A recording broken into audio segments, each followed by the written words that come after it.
He's unstable, a danger to himself and everyone around him.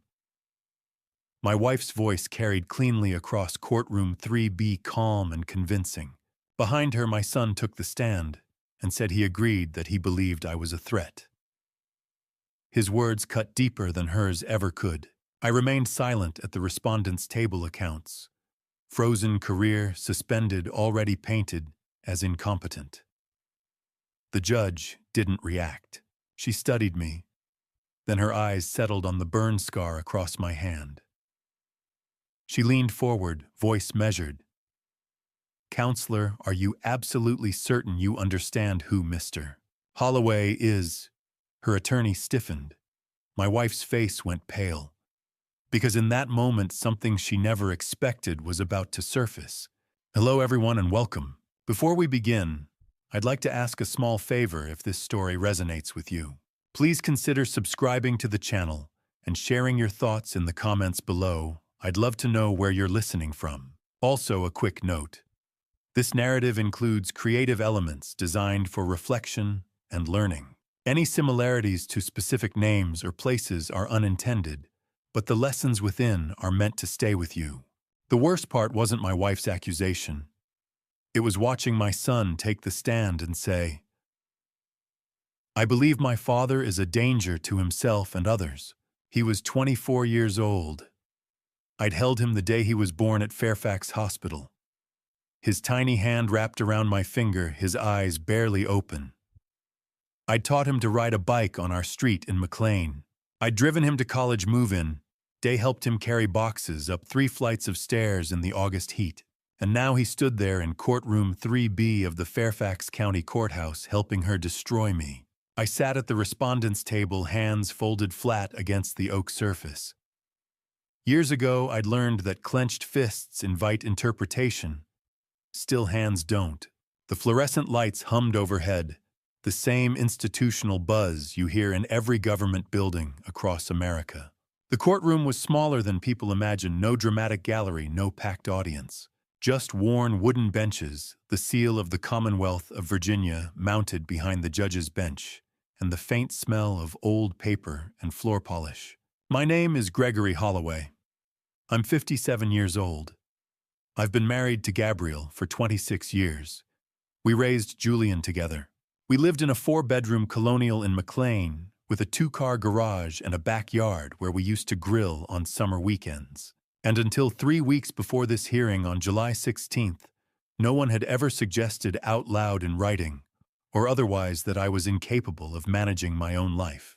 Gabrielle stood a few feet from me, angled toward Judge Beverly Harrington. Navy blazer, neutral makeup, pearl necklace. She'd chosen this version of herself carefully. I recognized it because I'd lived with it for decades. This was Gabrielle at parent-teacher conferences. Gabrielle at charity events. Composed. Sympathetic. Reasonable. Her attorney, Ronald Briggs, had just finished outlining her petition. He'd described Gabrielle as a wife who had carried the financial and emotional responsibilities of our household for years. He'd described me as withdrawn, passive, chronically disengaged from long-term planning. He'd emphasized concern, stability, protection. Then Gabrielle spoke.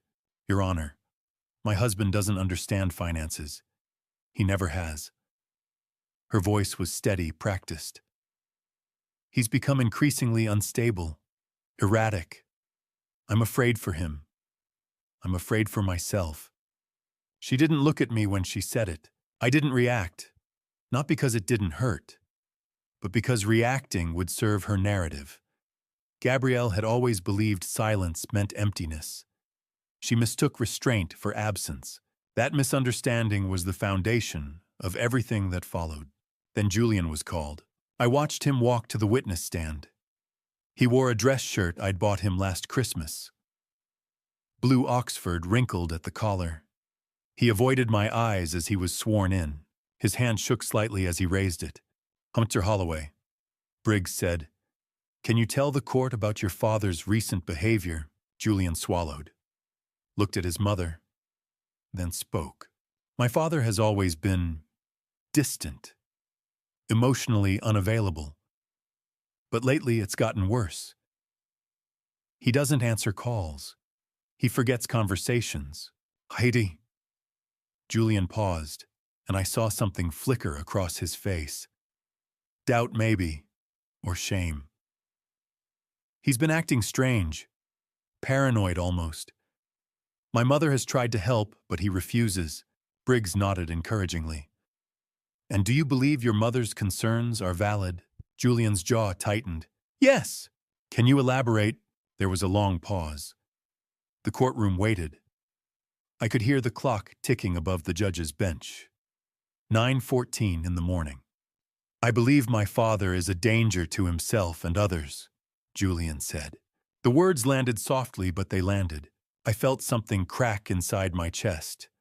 Not anger, not even surprise. Just a deep, hollow ache.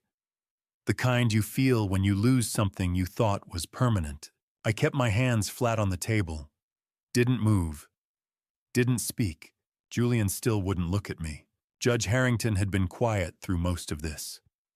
She was in her mid-60s, silver hair, neatly cut reading glasses balanced low on her nose. She had the calm, economical presence of someone who'd heard thousands of stories and learned how to spot the seams where they didn't quite hold. She didn't look at Gabriel when Julian finished. She didn't look at Briggs. She looked at me. Her eyes moved slowly from my face to my hands, still resting on the table. And then they stopped. Lingered. On my right hand, where an old scar ran across the back, pale, faded, but visible. A burn scar from years ago. Judge Harrington's expression shifted. Just slightly. Her brow furrowed almost imperceptibly. She stared at that scar for what felt like a long time. Then something changed in her eyes. Not recognition exactly, but something close. A flicker of memory. A question forming. She glanced at Gabriel, then back at me, then at Briggs. And when she spoke, her voice was careful. Measured. Counselor. She said, "Are you certain you understand who Mr. Holloway is and what he actually does?" The question hung in the air. Briggs blinked. Your Honor, Mr. Holloway's professional background. Judge Harrington continued, her eyes still on me. Are you confident you've accurately represented it? Briggs hesitated, glanced at his notes. He works in risk management, Your Honor. Internal compliance. Judge Harrington nodded slowly, but her eyes didn't leave mine. And for just a moment, sitting in that courtroom with my son's words still echoing, and my wife's lies filling the room, I felt something I hadn't expected. Hope, because Judge Beverly Harrington had just asked a question that meant she'd seen something. Something Gabriel and her lawyer hadn't prepared for. She'd seen my hand, the scar, and something about it had triggered a memory. I didn't know what it meant yet, but I knew one thing. This wasn't over. While my marriage was crumbling, someone was watching. Someone I had forgotten. Someone who had never forgotten me. At the time, I didn't know his name was Gavin Sinclair, but I learned it later when it was almost too late. I want to be clear about something. I didn't set out to ruin Gavin Sinclair's life. I didn't even dislike him. In May of 2018, when I was 51 and working as a compliance analyst at a mid-sized risk management firm in Tyson's Corner, Gavin was just another name in the employee database. 37 years old, operations manager, competent from what I could tell, quiet. My job was to review internal documentation for regulatory compliance. It wasn't glamorous work, but it was necessary. Companies get audited, mistakes get expensive. My role was to catch those mistakes before they became lawsuits. That's how I found the discrepancy. A series of vendor invoices that didn't match the internal ledger. Small amounts at first, a few $100s here, 1,000 there. But over 18 months, it added up. Someone had been falsifying records. Someone had been redirecting funds. I traced the approvals back to Gavin. I didn't want to report him. I didn't know him well, but I knew what it would mean. Termination. Possible criminal charges. I spent a week double-checking my findings, hoping I had made a mistake. I hadn't. So I did what I was required to do.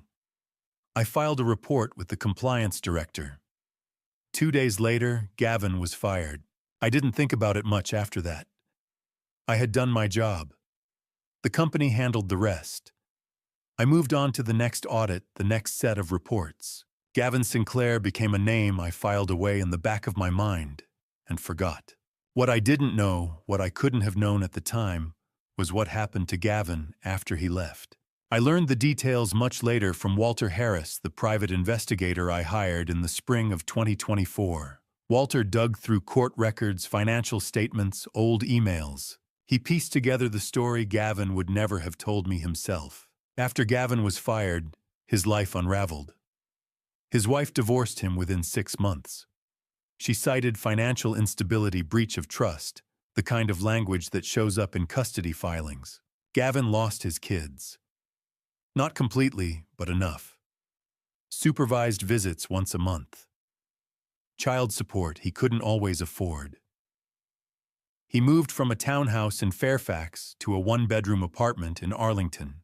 He worked a series of low-paying jobs, warehouse shifts, delivery driving, anything that paid cash. And through it all, he blamed me. Not himself. Not the choices he had made. Me. Walter found an old journal entry Gavin had written 2 years after the firing. He had kept it in a storage unit, along with newspaper clippings about the company, about compliance regulations, about me. The entry was dated August 2020. It said, "Gregory Holloway destroyed my life. He didn't have to report it. He could have given me a chance. But he chose to ruin me. One day, he'll know what that feels like." I didn't see that journal until long after everything fell apart. At the time, May 2018, I didn't know Gavin was plotting anything. I didn't know he was keeping track of me, my career, my family. I didn't know he had started following my life the way someone tracks a target. For 6 years, Gavin waited. In February of 2023, Gavin Sinclair, now 41 years old, walked into a gym in Arlington. It was a popular spot, clean, affordable, frequented by young professionals. Gavin had joined a few weeks earlier. He worked out in the mornings, kept to himself, didn't draw attention, until the day my son Julian walked in. Julian was 23. He had graduated college the year before and was working an entry-level marketing job in Alexandria. He lived in a small apartment near Old Town, and the gym was on his way to work. He went 3, sometimes 4 times a week. Julian told me this months later after everything came out. He said Gavin had approached him at the bench press, offered to spot him. They started talking. Gavin was friendly, encouraging. He asked questions what Julian did for work, where he lived, whether he had family nearby. Julian mentioned his father worked in risk management. Gavin didn't flinch. He just smiled and said, "That's a solid field. Must be proud of you." They kept running into each other. Gavin always seemed to be there at the same time Julian was. He gave Julian advice on workouts, on career moves, on life. He became a mentor, a friend. From the surveillance footage Walter found later, grainy security camera recordings from the gym, I could see Gavin's face the first time he approached my son. There was nothing friendly about it. It was calculation. Cold, patient calculation. But Julian didn't see that. Julian saw someone who listened, someone who cared. I learned all of this in pieces. Bank records. Text messages Julian turned over after everything collapsed. Security footage. Interviews Walter conducted with people who knew Gavin. It took months to assemble the full picture. But at the time, early 2023, I knew nothing. I didn't know that a man I had reported 6 years earlier was befriending my son. I didn't know that every conversation, every bit of advice was leading somewhere. Somewhere I wouldn't understand until it was almost too late. As I sat there in that courtroom, the judge's eyes still fixed on my hand, I felt time collapse. The fluorescent lights, the polished wooden benches, the hum of the air conditioning, all of it faded. I looked down at my own scarred palm, the raised tissue that had become so familiar, I barely noticed it anymore. Except in moments like this. Moments when the past refused to stay buried. I was back on Route 50, back in the rain. back when I was 39 years old, and my mother Lillian had just survived her first stroke. It was close to midnight mid-March in Virginia. The kind of night when the rain doesn't just fall, it attacks. My windshield wipers worked overtime, carving out brief, foggy glimpses of the empty two-lane highway ahead. I had left the hospital in Richmond 2 hours earlier, where my mother lay in a sterile room, half her face slack, her words garbled. The doctors said she would recover, mostly.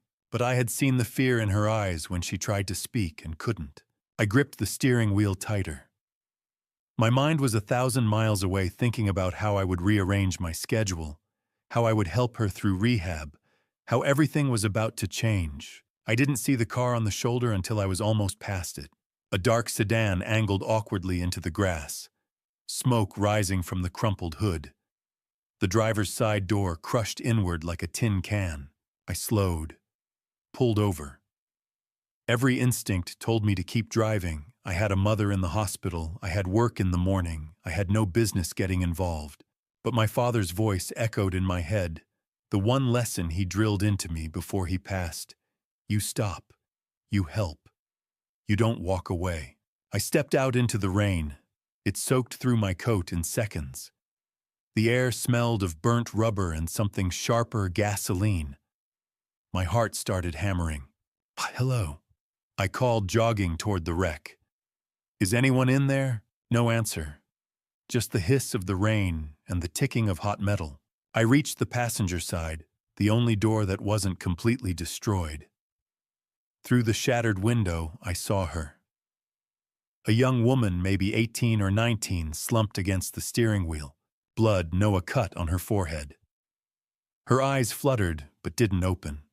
Hey, I said louder this time. Can you hear me? She groaned. Barely. The smoke was getting thicker. I didn't have time to think. I grabbed the door handle and yanked. It didn't budge. Yanked again. The metal groaned, finally giving way with a screech. That's when I smelled it. Not just gasoline burning gasoline. A thin line of flame crawling from the engine toward the undercarriage. My hands moved before my brain caught up. I reached in, fumbling with her seatbelt. The buckle was jammed. I pulled harder, twisting it, swearing under my breath. The heat was rising now, the flames licking closer. My left hand brushed against something, scorching the doorframe maybe, or a piece of exposed metal, and pain shot through my palm like a branding iron. I didn't let go. The seatbelt finally released. I hooked my arms under hers and pulled her out, stumbling backward as her weight collapsed against me. We hit the wet grass together, and I half dragged, half carried her away from the car. 20 feet. 30. My hand screamed in protest, but I kept moving. Behind us, the flames found the fuel line. The explosion wasn't like the movies. No fireball, no dramatic roar. Just a loud whoomp and a wave of heat that knocked me forward onto my knees. The girl rolled off my shoulder, coughing, her eyes finally opening. What? She started, her voice hoarse. That you're safe, I said, breathing hard. My hand throbbed, the skin already blistering. You're safe now. She stared at me, dazed, rainwater streaming down her face. Who? Sirens wailed in the distance. Red and blue lights flickered through the trees. I have to go, I said, already backing toward my car. My mother, the hospital. I couldn't afford delays, couldn't afford questions. I glanced at the girl one more time. She was sitting up now, looking more confused than hurt. She would be okay. That was all that mattered. I got back in my car and drove. The next morning, the local paper ran a brief story. Teen survives fiery crash on Route 50. Family seeks Good Samaritan. I read it over coffee at the hospital cafeteria. The girl's name wasn't mentioned. Just that she had been pulled from the wreckage by an unknown man who left before police arrived. I folded the paper and looked at my bandaged hand. The doctors said it would scar. I didn't care. She lived.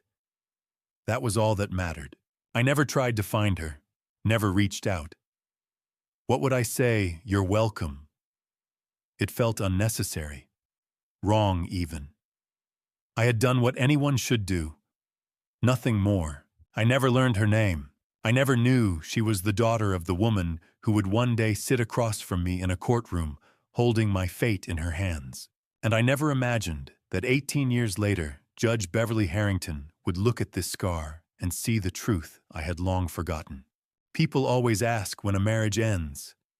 I can't point to a single moment. But if I had to choose, it was the night Gabrielle told me she would manage my mother's finances. I was 54 years old. She was 52. And I made the mistake of thinking her offer came from love. The first decade of our marriage had been good. Not perfect, no marriage is but good. We had Julian when I was 31, and for years we moved through life the way most couples do work. School pickups, family dinners, vacations to the Outer Banks. Gabrielle was organized, efficient, the kind of person who kept color-coded calendars and never missed a bill payment. I admired that about her. I still do in a way. But somewhere around the time Julian started college, things shifted. She stopped asking about my day. I stopped sharing. We became two people living parallel lives under the same roof. She said I was emotionally unavailable. I said she was controlling. We were both right. By the summer of 2021, we barely spoke unless it was about logistics. Julian's tuition, the mortgage, what to have for dinner. I convinced myself this was normal. Marriages evolve, I told myself. You don't need grand gestures or constant connection. You just need stability. So when Gabrielle started taking over the household finances, I didn't question it. She had always been better with money, more disciplined, more forward-thinking. I worked long hours in compliance and risk management, analyzing data, reviewing contracts. I was good at spotting problems in other people's systems. I didn't see the problems building in my own. It started small. She suggested consolidating our bank accounts. It'll be easier, she said. One place for everything. I agreed. Then she asked me to add her name to the savings account my father had left me. Just in case something happens to you, she said. I signed the papers. Then she took over the investment portfolio. You're too conservative, she said. Let me handle it. I let her. I told myself it was trust. I told myself it was partnership. I told myself she was helping. I didn't see what I was really doing. I was stepping aside. I was making myself smaller. I was choosing silence over confrontation because confrontation had never gone well. Gabrielle had a way of making me feel like I was the problem. Like my concerns were overreactions, my questions were accusations. So I stopped asking, Julian noticed. Or maybe he didn't. It's hard to say. By the time he turned 21, he had already started pulling away. He stopped calling me on Sundays, stopped asking for advice. When I tried to reach out, casual texts, invitations to lunch, he replied with short, polite messages. Busy, Dad. Maybe next week. Next week never came. I told myself it was normal. Kids grow up. They create their own lives. But I saw the way he talked to Gabrielle, the way he laughed with her on the phone, the way he came home for Thanksgiving and spent the entire weekend in the kitchen with her, barely acknowledging me. I didn't blame him. I had become a ghost in my own house. By the spring of 2023, I was 56 years old and felt older. My mother, Lillian, was 74 and still living alone in the house I grew up in, a modest colonial in Alexandria. She was sharp, independent, the kind of woman who refused help even when she needed it. But in early October, she called me from the hospital. She had suffered a stroke, mild, the doctors said, but enough to shake her. Enough to make her realize she couldn't do everything alone anymore. I drove to the hospital that night, my hands tight on the steering wheel, my mind racing. What if it had been worse? What if she had been alone when it happened? What if Gabrielle met me there? I hadn't asked her to come, but she did. She sat beside me in the waiting room, her hand on my knee, her voice calm and steady. It's going to be okay, she said. But we'll figure this out. When the doctor finally let us see my mother, Gabrielle took charge.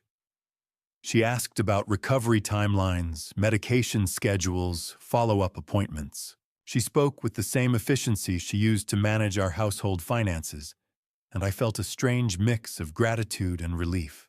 Later that night, as we sat in the hospital cafeteria over cold coffee, Gabriel said, "Your mother can't manage everything on her own anymore.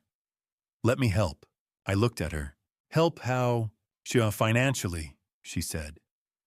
"Bills, accounts, insurance, whatever she needs. You're already stretched thin with work. Let me take care of it." I hesitated. My mother was proud. She wouldn't want someone else handling her affairs. But Gabrielle's offer made sense. She was organized, she was capable, and I was tired. "Are you sure?" I asked. She smiled. "Of course. That's what family does." I nodded. "Okay. Thank you." A week later, my mother signed a power of attorney granting Gabrielle access to her accounts. I was there when she signed it, her hand still trembling slightly from the stroke. Gabrielle reassured her. "This is just to make things easier, Lillian. You won't have to worry about anything." My mother looked at me. "You trust her?" "I do," I said, and I did. At the time, I believed I was doing the right thing. I believed I was protecting my mother. I believed Gabrielle was acting out of kindness. I watched her carry my mother's financial files to the car that day, and I thought, I'm lucky to have someone who cares this much. I thought I was keeping the peace. I thought I was being a good husband by trusting her. I didn't realize I was handing her the tools she needed to dismantle everything I had built. And I certainly didn't know that someone else was watching from the shadows, someone who had been waiting 8 years for exactly this moment. I didn't know my son had a gambling problem until it was too late. Maybe if I had asked more questions. Maybe if I had been less silent.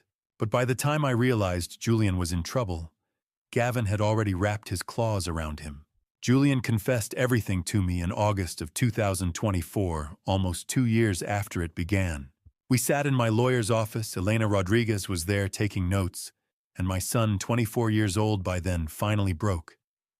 He cried, not the kind of crying I had seen when he was a child and scraped his knee. This was different. This was shame. "It started small, Dad," he said. I swear it did. According to Julian, it began in August of 2022. He was 22 years old, fresh out of college, working his first real job in marketing. The pay was decent, but not great. He lived in a small apartment in Alexandria, splitting rent with a roommate. He was trying to prove himself to his employer, to his mother, maybe to me, though I doubt he would have admitted that. One of his co-workers introduced him to an online betting site. Sports, mostly. Football, basketball, a few international soccer matches. Julian said it felt harmless at first. $10 here, 20 there. Just for fun. Something to do while watching games on Sunday afternoons. Then he won. Not a lot, maybe $150, but enough to make him think he was good at it. Enough to make him want to try again. Within 3 months, he was betting every weekend. Within 6 months, he was betting during the week. He started chasing losses, doubling down, convincing himself the next bet would be the one that evened everything out. By February of 2023, Julian owed $50,000. He didn't tell me this at the time. I didn't see the signs. Or maybe I saw them and convinced myself they were something else. He looked tired when I saw him, dark circles under his eyes, a tightness in his jaw. I asked him once if everything was okay. He said yes. I believed him because it was easier than pressing. Julian told me he tried to fix it on his own. He cut back on spending, picked up freelance work on the side, even considered selling his car. But the interest kept piling up. The betting sites didn't care if he couldn't pay. They just kept sending reminders, warnings, threats to report the debt to collections. He felt trapped, ashamed, desperate. That's when Gavin found him.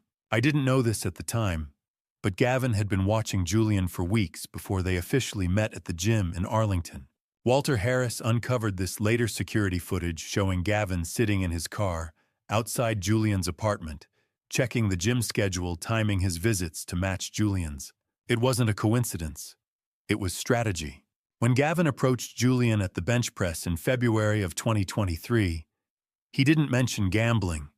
He didn't mention debt.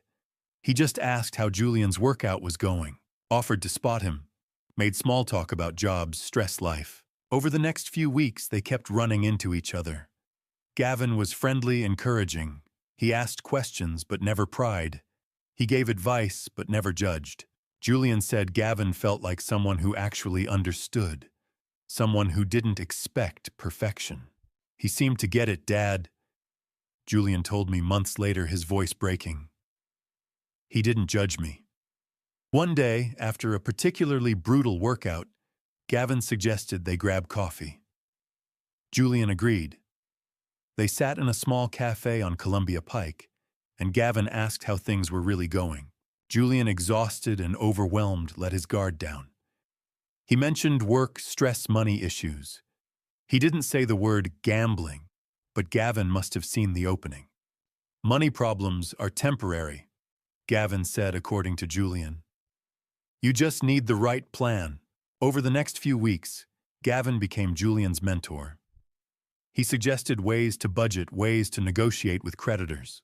He offered small loans, $200 here, $500 there, to help Julian get through the month.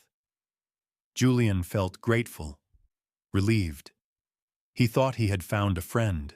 Then, in late March of 2023, Gavin asked Julian a question. "Your dad has money, right?" Julian hesitated. "I guess. I mean, he's comfortable." Gavin nodded, thoughtful. "And your grandmother?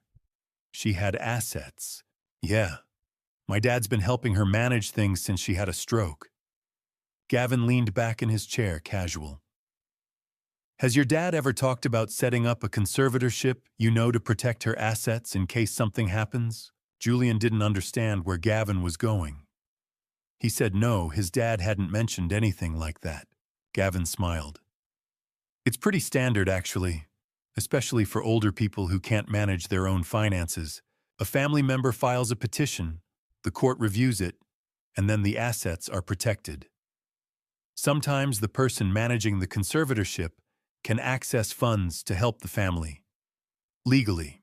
Julian still didn't see it. He thought Gavin was just making conversation.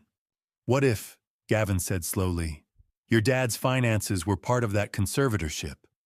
What if you had a legal way to access those funds just temporarily, just enough to clear your debt?" Julian told me he felt sick when Gavin said it, but he also felt hope, because Gavin made it sound simple. Legal, temporary, just a conservatorship petition, just enough to wipe out the $50,000. Then everything would go back to normal. "I didn't think it would go this far, Dad," Julian said, tears streaming down his face. "I swear I didn't. At the time, early 2023, I saw none of this. I saw my son pulling away, becoming more distant. I tried to reach out. Julian," I said one evening over the phone, "you okay? You seem distant." "I'm fine, Dad," he said. "Just busy." I didn't push. I thought he was growing up, building his own life. I thought giving him space was the right thing to do. I should have pushed harder. I should have seen the signs. Julian told me all of this months later in August of 2024, when guilt finally shattered fear. He told me how Gavin made it sound so simple, just a temporary conservatorship, just enough to clear the debt. He said he never thought it would go this far. But by then, it already had. Gabrielle met Gavin at a charity gala in May of 2023. At least that's what she told me. I didn't know then that the meeting wasn't accidental. I learned later from Walter's investigation that Gavin had researched her, studied her, knew exactly what to say to make her feel understood.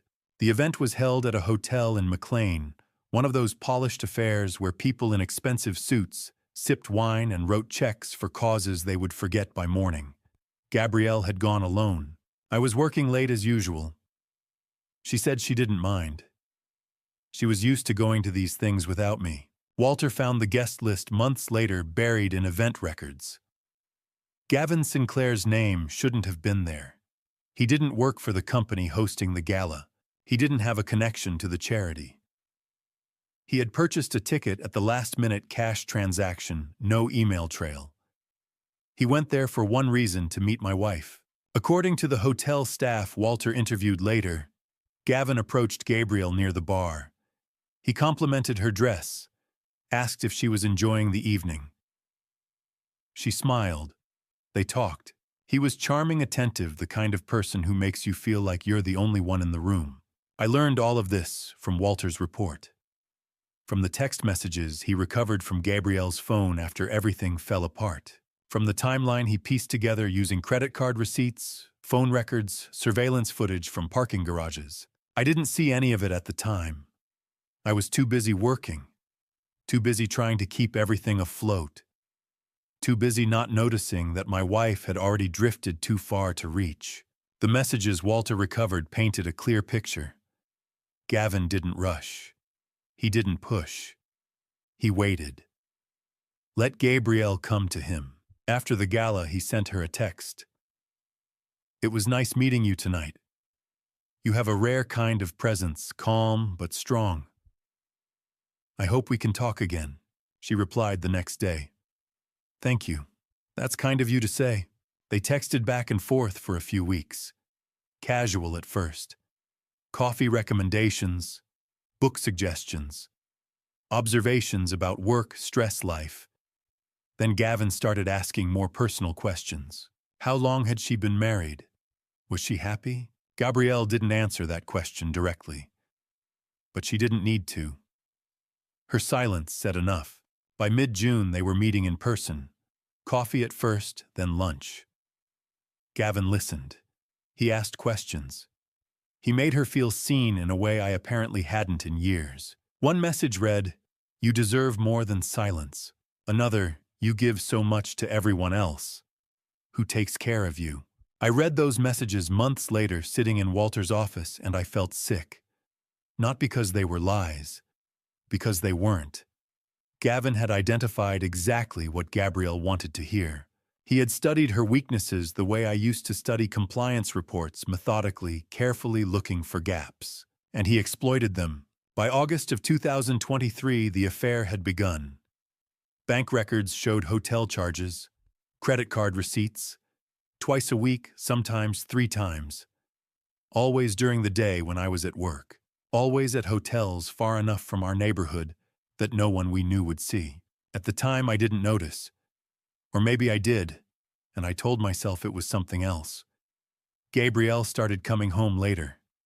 She said she was helping a friend with financial planning, volunteering at a nonprofit. I believed her because I wanted to. Because doubting her meant admitting something I wasn't ready to face. I tried once to reconnect. It was late July, and we were eating dinner in silence again. I set down my fork and said, maybe we should take a trip. Just the two of us. Get away for a weekend. She didn't even look up. I'm busy, Gregory. When aren't you busy? I said, trying to keep my tone light. She sighed. I don't have time for this right now. That was the end of the conversation. I told myself she was stressed, that she needed space, that things would get better once the stress with my mother's care settled down. I didn't know Gavin was planting seeds, slowly, deliberately convincing Gabrielle that I didn't appreciate her, that I took her for granted, that she deserved better. From the text messages Walter recovered, I saw how Gavin played it. He never outright told Gabrielle to leave me. He just asked questions. Does he ever thank you for everything you do? When was the last time he really listened to you? Do you think he even notices how much you sacrifice? And Gabrielle, tired and lonely, and convinced I didn't care, answered the way Gavin knew she would. By the end of August, Gavin had her exactly where he wanted her. Emotionally vulnerable. Financially involved, she was managing my mother's accounts by then, and convinced that I was the problem. I thought she was stressed. I thought she needed space. I didn't realize she was being guided toward something far worse. I didn't learn about Gavin until August of 2024, when Walter showed me the photos. I didn't know that while I was working late, trying to provide for a family that was slipping through my fingers. Something was happening behind my back, something I wouldn't understand for months, until Wendy Harrington presented the evidence in that courtroom. While Gabrielle and Gavin were weaving their web, though I didn't know it yet, my mother's health began to decline. It started on a Tuesday morning in October of 2023. I was 56 years old. My mother was 74. And I was about to make a decision I would regret for the rest of my life. The call came at 9:30 in the morning. I was at my desk reviewing a compliance report when my phone rang. It was Mrs. Reynolds, my mother's neighbor in Alexandria. Her voice was calm but urgent. "Gregory, your mother had a fall. The paramedics are here. She's conscious, but she's confused. You should come." I left immediately. The drive from Tyson's Corner to Alexandria took 40 minutes in traffic. By the time I arrived, my mother was sitting on her couch, wrapped in a blanket, a paramedic checking her blood pressure. She looked small, fragile, older than I remembered. "Gregory," she said when she saw me. Her voice was soft, uncertain. "What happened?" "You had a fall, Mom," I said, sitting beside her. "But you're okay now." The paramedic explained that she had suffered a minor stroke. Not as severe as the one she'd had the year before, but enough to leave her disoriented. They recommended a hospital stay for observation. My mother refused. "I want to stay home," she said, her voice firmer now. "I'm fine. I just need to rest." I didn't argue. I stayed with her that night, sleeping on the couch, waking every few hours to check on her. By morning, she seemed better, more alert. But something had shifted. She moved slower, spoke quieter. The sharpness I had always associated with her was dulled. Gabrielle came by the next day. She brought soup, fresh flowers, a new blanket. She sat with my mother, holding her hand, speaking in that calm, soothing voice she used when she wanted to seem caring. "Lillian," she said, "you don't need to worry about anything. Gregory and I will take care of everything. Bills, appointments, whatever you need." My mother nodded, grateful. "Thank you, dear." Later, as we were leaving, Gabrielle turned to me. "I can handle her paperwork, Gregory. The financial stuff. You're already stretched thin with work. Let me take care of it." I hesitated. My mother had always been fiercely independent. She wouldn't want someone else managing her affairs. But Gabrielle's offer made sense. I was working long hours, I was exhausted, and my mother needed help. "Are you sure?" I asked. "Of course," Gabrielle said. "That's what family does." I nodded.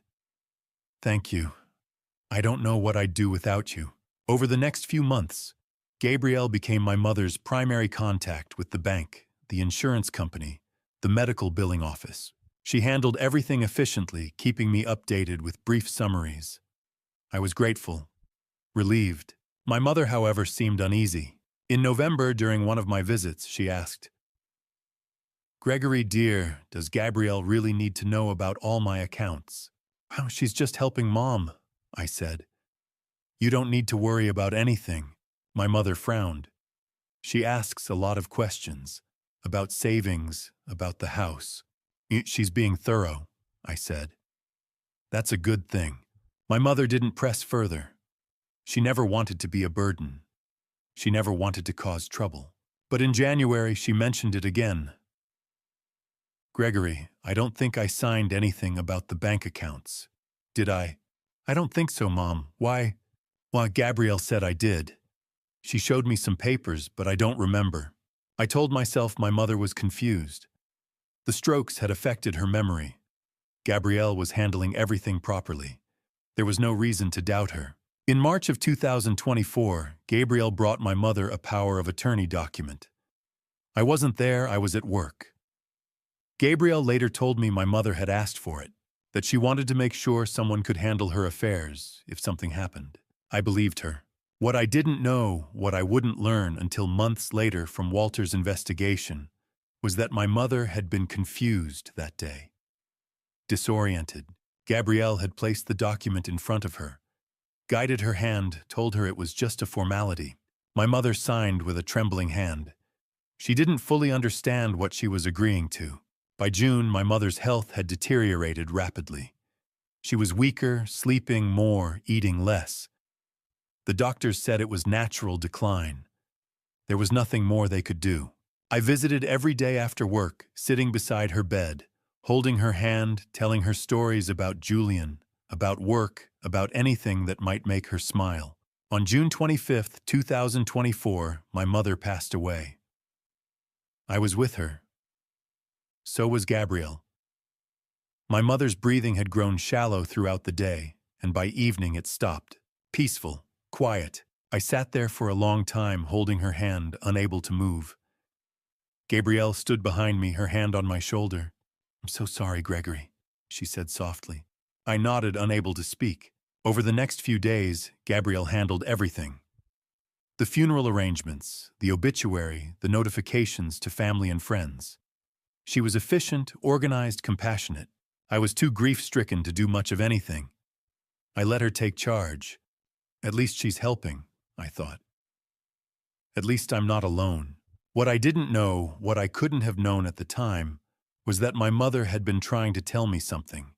She had left clues, questions about paperwork, concerns about Gabrielle's frequent visits. But I had been too busy, too trusting, too unwilling to see what was right in front of me. By the time I understood what she had been trying to say, she was gone. But she had left something behind. Something that would save me. As Gabrielle tightened her grip on my mother's finances, another campaign began, one aimed directly at me. The first time Gavin came for me, I didn't even know it was him. It was February of 2024. Anonymous emails. Whispers at work. I thought it was office politics. I didn't realize it was personal. The email arrived on a Monday morning. I didn't see it. It went to HR, to Rebecca Norton, the woman who handled employee relations. She called me into her office that afternoon. She said, her tone careful. "We received a concern about your behavior." I blinked. My behavior? She slid a printed email across the desk. It was anonymous, sent from a burner account. The subject line read, "Concern about employee stability." The body was brief. "I work with Gregory Holloway. Over the past few weeks, his behavior has been erratic. He seems distracted, irritable, and has made concerning comments about stress and family issues. I'm worried he may be a risk to himself or others. I'm reporting this anonymously because I don't want retaliation." I stared at the email, my heart pounding. "This isn't true. I haven't said anything like this. I don't even know who sent this." Rebecca nodded. "I understand, but we have to follow protocol. We'll need to conduct a brief investigation. It's standard procedure." Over the next 2 weeks, Rebecca interviewed several co-workers. Most said nothing unusual, but a few people I barely knew mentioned that I seemed stressed or withdrawn. One person said I had snapped at them in a meeting. I didn't remember snapping. I didn't even remember the meeting. Stanley Crawford. My mentor, the man who had guided me through 20 years of compliance work, stopped inviting me to lunch. When I asked him why, he said, "I just think you need space, Gregory. You seem like you're dealing with a lot." I was confused, hurt. I didn't understand what was happening. Rebecca closed the investigation with no findings. But the damage was done. People looked at me differently, whispered when I walked by. I became the subject of office rumors I couldn't control. I thought it was bad luck, a misunderstanding. I didn't realize it was the first move in a larger strategy. The second attack came 3 months later in May. I was at home when my phone rang. It was my bank. "Mr. Holloway, we're calling about some unusual activity on your account. We need to verify a few transactions." My stomach dropped. "What kind of transactions?" "Several large wire transfers over the past 2 weeks. They're flagged because they're outside your normal spending patterns. Did you authorize transfers totaling $23,000 to an account in Maryland?" No idea, I said, my voice tight. I didn't authorize anything. The bank representative walked me through the details. The transfers had been made using my account information. Whoever did it had access to my login credentials, my security questions, everything. We'll freeze the account and start an investigation, the representative said. But you'll need to file a report. I did. I spent hours on the phone with the bank's fraud department with my own IT team at work, trying to figure out how someone had gained access to my accounts. No one had answers. 2 days later, my company's compliance director called me into his office. Gregory, we need to put you on administrative leave. What, why? The bank contacted us. There's an ongoing investigation into unauthorized transactions linked to your accounts. Until it's resolved, we can't have you working on sensitive financial data. It's a conflict of interest. I felt the room tilt. I didn't do anything wrong. I'm not saying you did, but this is protocol. You'll still receive pay. We just need you to step back until everything is cleared up. I left the office that day in a daze. I sat in my car in the parking garage, staring at the steering wheel, trying to piece it together. This wasn't random. Someone was targeting me. But who and why? The third attack was the worst. It happened on July 2nd, a Tuesday evening. I had stayed late at the office. Even though I was on leave, I had come in to pick up some personal files. The parking garage was nearly empty. My footsteps echoed as I walked toward my car. I didn't hear him until it was too late. Someone grabbed me from behind, shoving me hard against the concrete pillar. I stumbled, my shoulder slamming into the rough surface. I spun around, trying to see who it was, but the lighting was dim, and the figure was already moving away, disappearing into the shadows. I stood there, breathing hard, pain radiating through my shoulder and ribs. My face stung. I touched my cheek and felt wetness, blood from a cut above my eyebrow. I should have called the police. I should have reported it. But something stopped me. This was a trap. Whoever was behind this wanted me to react.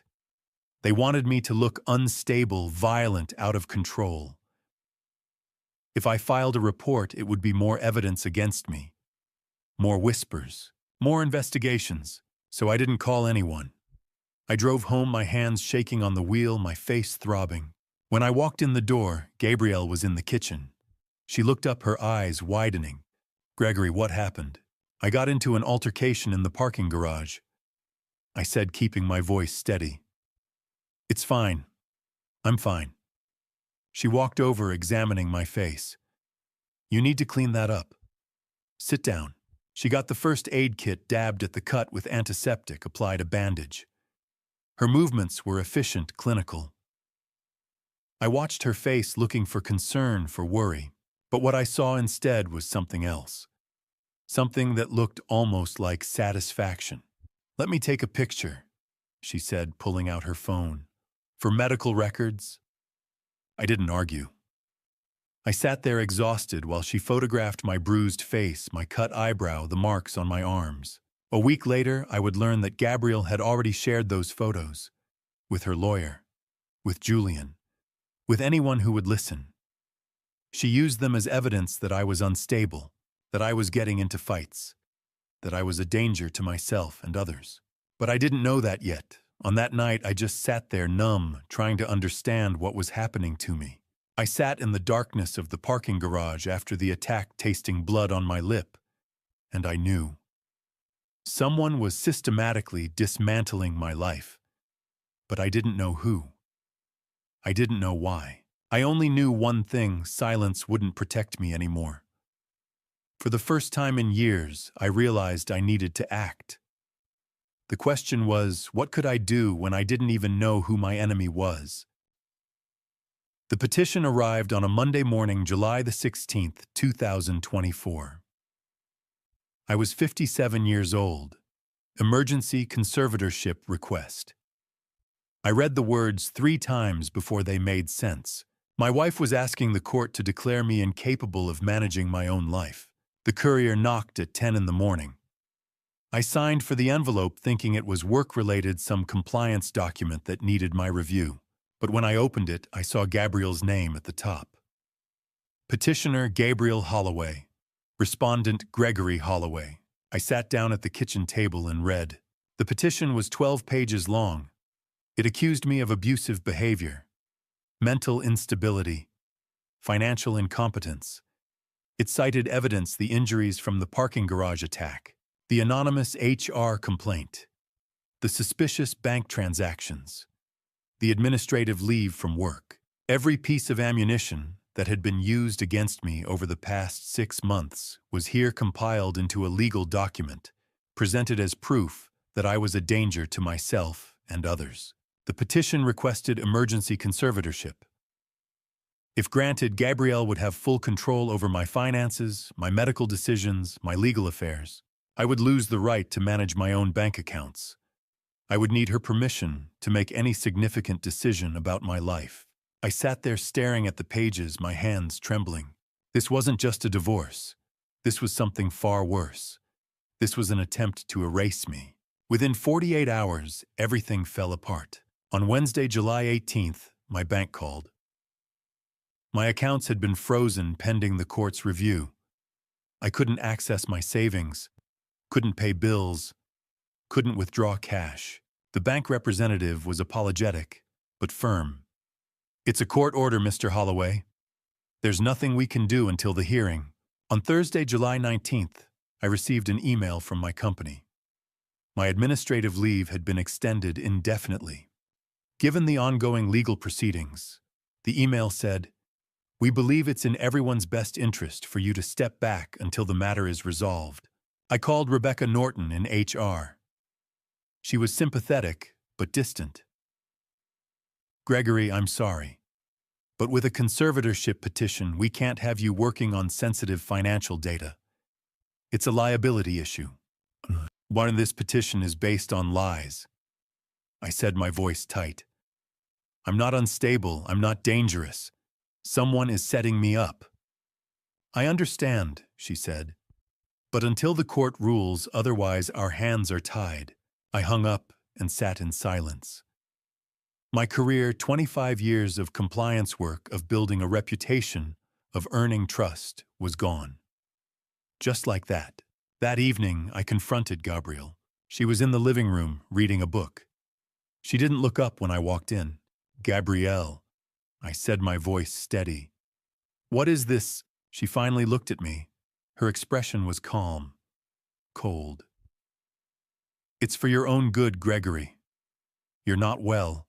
I'm not well," I said, my voice rising despite my efforts to stay calm. "I'm being framed. Someone is targeting me and you're helping them." She closed her book and stood. "That's exactly what someone who's unstable would say." I stared at her. "You don't believe that?" "I believe the evidence," she said. "The emails, the bank fraud, the fights. You've been spiraling, Gregory. You just can't see it. I didn't do any of those things." "Well, then who did?" she asked, her tone mocking. "Some invisible enemy, some conspiracy." I opened my mouth to respond, but nothing came out. Because I didn't have an answer. I didn't know who was behind this. I only knew it was real. Gabrielle picked up her book and walked toward the stairs.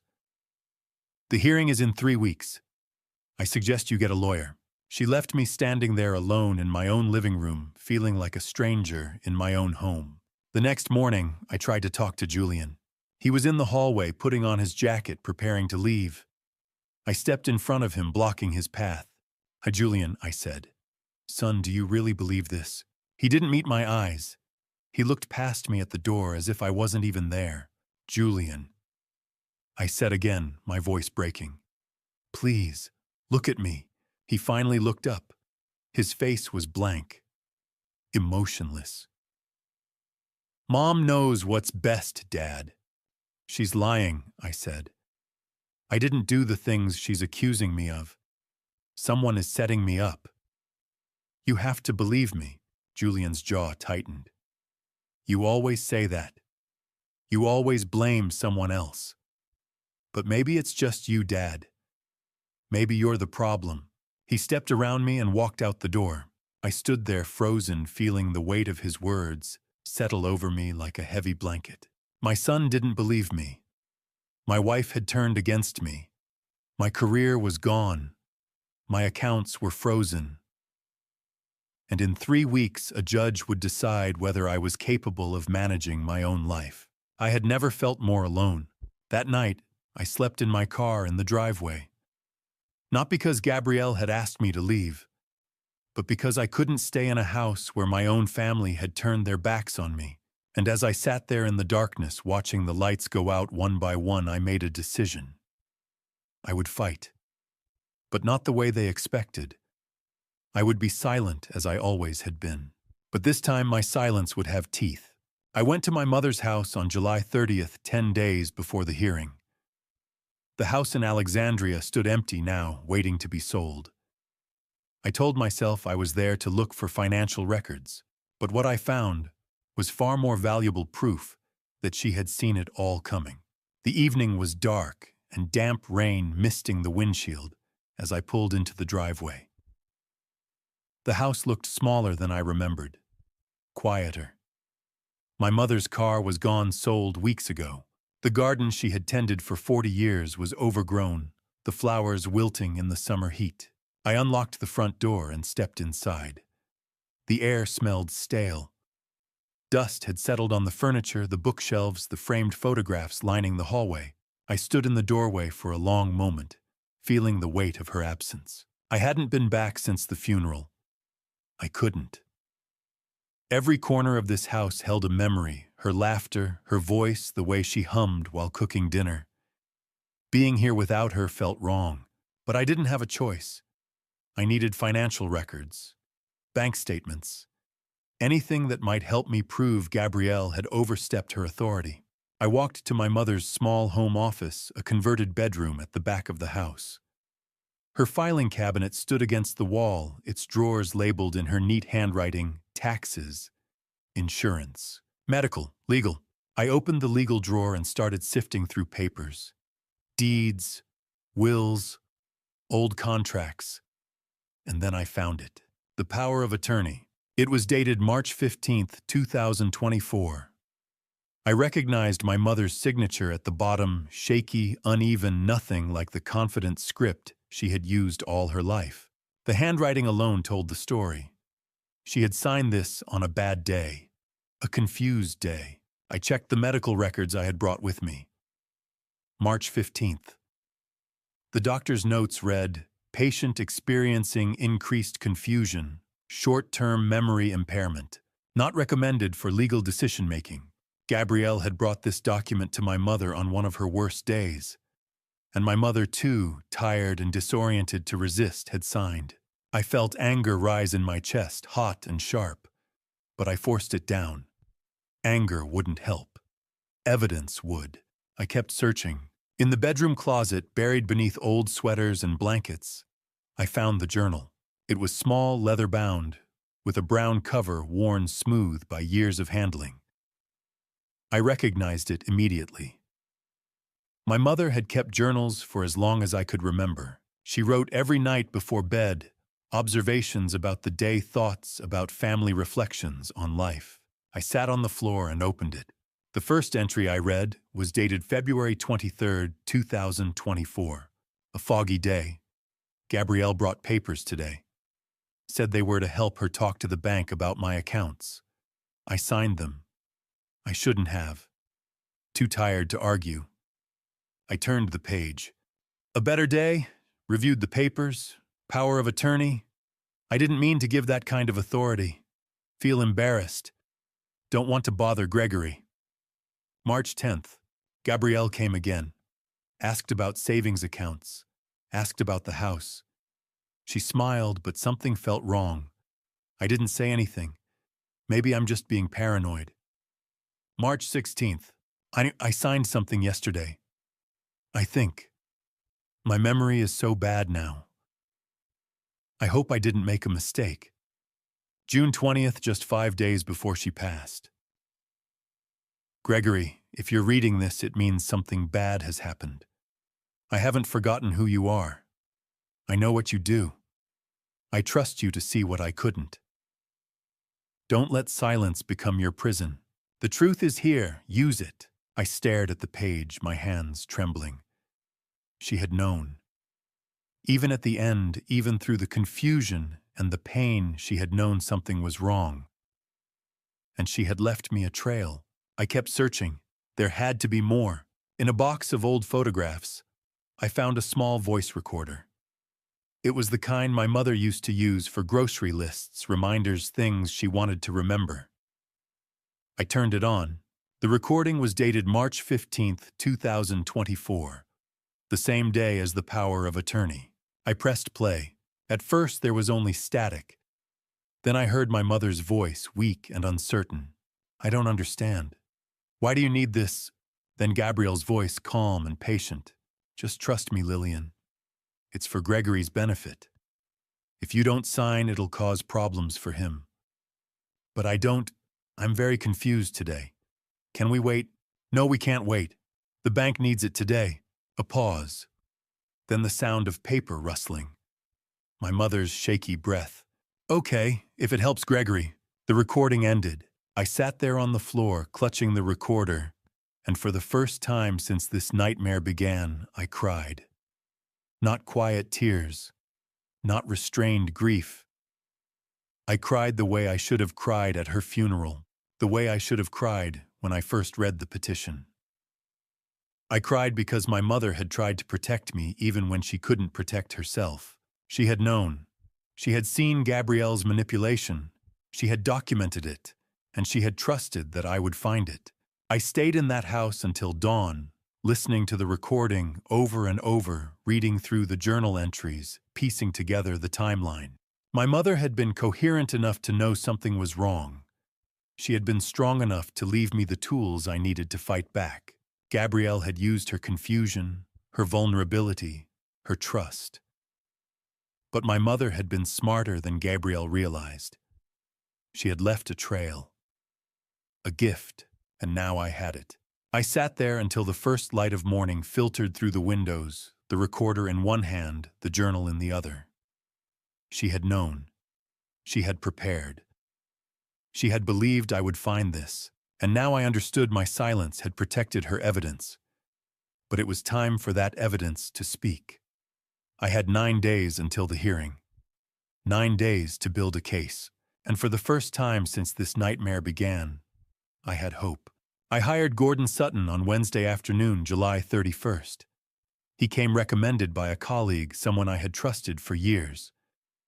Gordon looked confident, energetic. He promised to bring me justice. I paid the retainer. I gave him everything, the journal, the recording, my mother's medical records. I trusted him. That was my second mistake. Gordon's office was in Tyson's Corner, a sleek glass building with polished floors and modern furniture. I sat across from him in a leather chair, my hands gripping the armrests, trying to steady my nerves. "Tell me everything," Gordon said, leaning back in his chair, his pen poised over a legal pad. I did.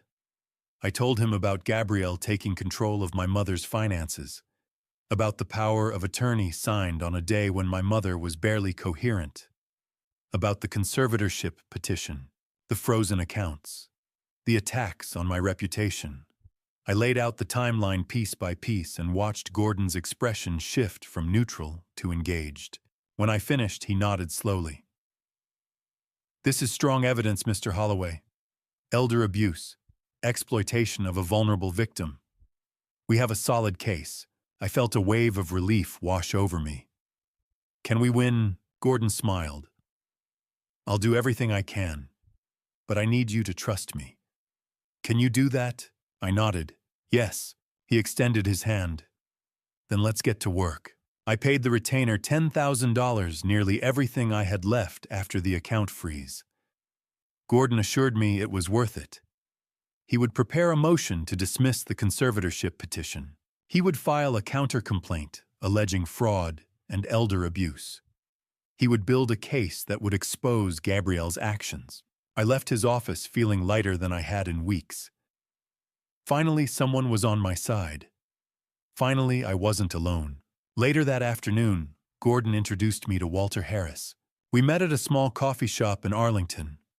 Walter was in his early 50s with graying hair, sharp eyes, and the kind of steady presence that made you feel like he had seen everything. He wore a plain jacket and jeans, nothing flashy, nothing that drew attention. I've known Gordon for years, Walter said, shaking my hand. If he trusts you, I trust you. What do you need? I need to know who's behind this, I said. My wife isn't doing this alone. Someone is pulling the strings. Walter nodded. Give me 2 days. I'll find out. He asked for details: Gabrielle's schedule, her phone number, her car. I gave him everything I could remember. He took notes in a small leather notebook, his handwriting quick and precise. Now, one more thing, he said, looking up. If I find something you don't want to know, do you still want me to tell you? I didn't hesitate. Yes, Walter stood. I'll be in touch. The next morning, August 1st, I called Adult Protective Services. The woman on the other end of the line was calm, professional. Her name was Carol Henderson. I explained the situation: my mother's power of attorney, the suspicious transactions, the recording. Carol listened without interrupting. We'll open an investigation, she said when I finished. Thank you for reporting this, Mr. Holloway. It takes courage to come forward. I hung up and sat in silence. The systems were working. I wasn't alone anymore. I had a lawyer. I had an investigator. I had APS looking into Gabrielle's actions. For the first time in months, I felt like I had a chance. That afternoon, Walter called.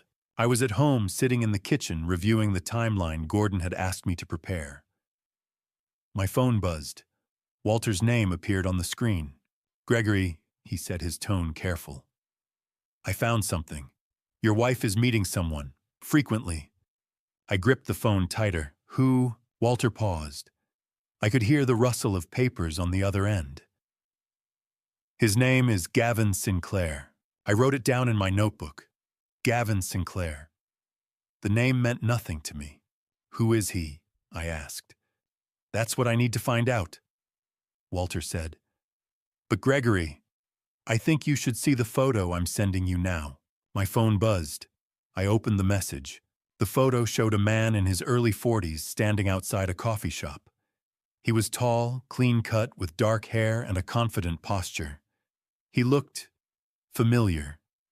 Not in a way I could place, just something about his face, something that tugged at the back of my mind. Do you recognize him? Walter asked. I stared at the photo. I don't know. Maybe. I feel like I've seen him before. Think about it, Walter said. And in the meantime, I'll dig deeper. I'll have more for you tomorrow. He hung up. I sat there staring at the photo, trying to remember.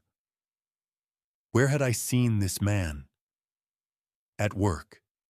At a company event, in passing somewhere. The harder I tried to remember, the more elusive it became. But something about his face, something about the way he stood, set off an alarm in the back of my mind. I didn't know it yet, but I was staring at the man who had orchestrated everything. The man who had befriended my son, seduced my wife, and spent 6 years planning my destruction. But all I knew in that moment was that his name was Gavin Sinclair. And I had seen him somewhere before. Walter paused. I could hear the rustle of papers on the other end. Then he said a name that meant nothing to me at the time: Gavin Sinclair. I wrote it in my notebook. Gavin Sinclair. Who is he? I asked. Walter's voice was cautious.